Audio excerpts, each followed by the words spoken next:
తాడేపల్లిగూడెం శ్రీ అయ్యప్ప స్వామి ఇష్ట కామ్యార్థ ప్రదాతగా భక్తుల మనోసీమలలో ప్రతిష్ఠితమై ఉన్నారు. ఆ స్వామిపై అత్యంత భక్తి శ్రద్ధలను కలిగి ఉన్న భక్తుల నోట స్వామివారి లీలా విశేషాలను విందాం. 2002లో ప్రతిష్ఠ చేయడమైంది.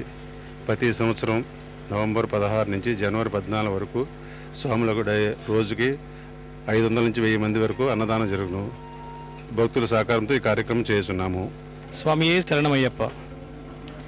పశ్చిమ గోదావరి జిల్లాకి నడిబొట్టినటువంటి తాడేపల్లి పట్టణంలో విశిష్టమైనటువంటి మరి గోదావరి జలం పారే పక్కనటువంటి ఈ ఆలయ నిర్మాణం జరిగింది.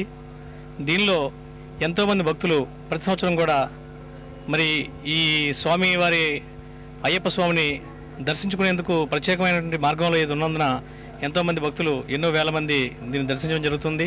స్వామియే శరణమయ్యప్ప. 78 నుంచి మాలాధారణ తాడేపల్లిలో జరుగుతుందండి. నాకు 78 నుంచి తెలుసు. నేను 84లో మాలేసుకున్నామండి. మాలేసుకున్నాక నుంచి స్వామి దయ, స్వామి కటాక్షం, నాకు సహకారం అన్ని విధాలు చాలా బాగుంది. నాకు ఆలయానికి ఒక ప్రత్యేకత ఏంటంటే 117 టన్నులతోటి 18 మెట్లు కూడా ఒకే రాయితోటి చెక్కబడి ఉండటం ఒక చాలా విశేషం అండి.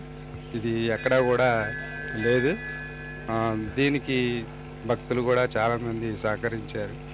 మేము ఇందులో వచ్చిన తర్వాత అన్ని విధాలుగా మాకు చాలా బాగుందండి. 97వ సంవత్సరం నుంచి నేను మాల వేసుకుంటున్నాను స్వామి.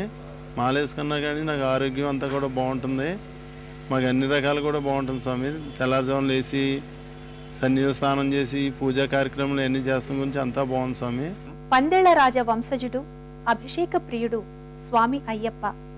ఆ స్వామిని కొలిచి తమ కోర్కెలు ఈడేర్చుకునేందుకు అనేక ప్రాంతాల నుంచి భక్తులు తరలివస్తారు. కేరళ నేలపై శబరిమలలో వెలుగొందే ఆ దేవుణ్ణి దర్శించే దూరం, వ్యయం భరించలేని వారికి అదే దివ్య ప్రభతో తాడేపల్లిగూడెం వంటి క్షేత్రాలలో సైతం దర్శనమిస్తున్నాడు. శివకేశవుల అభేదాన్ని చాటి చెబుతూ సమైక్యతను ప్రబోధించే అయ్యప్ప తత్వం కుల, మత, దేశ, ప్రాంత భేదాలను అధిగమించి సర్వమత సార బోధనలను అంతఃసారంగా పరివ్యాప్తమవుతోంది. అందుకు విస్తరిస్తున్న అయ్యప్ప ఆలయాలే నిదర్శనం. తాడేపల్లిగూడెం శ్రీ అయ్యప్ప ఆలయం అందుకు గొప్ప తార్కాణం. ఆ స్వామి కరుణా కటాక్ష వీక్షణాలు అందరి మీద ఉండాలని కోరుకుంటూ రేపు మరో తీర్థయాత్రలో కలుసుకుందాం. నమస్కారం.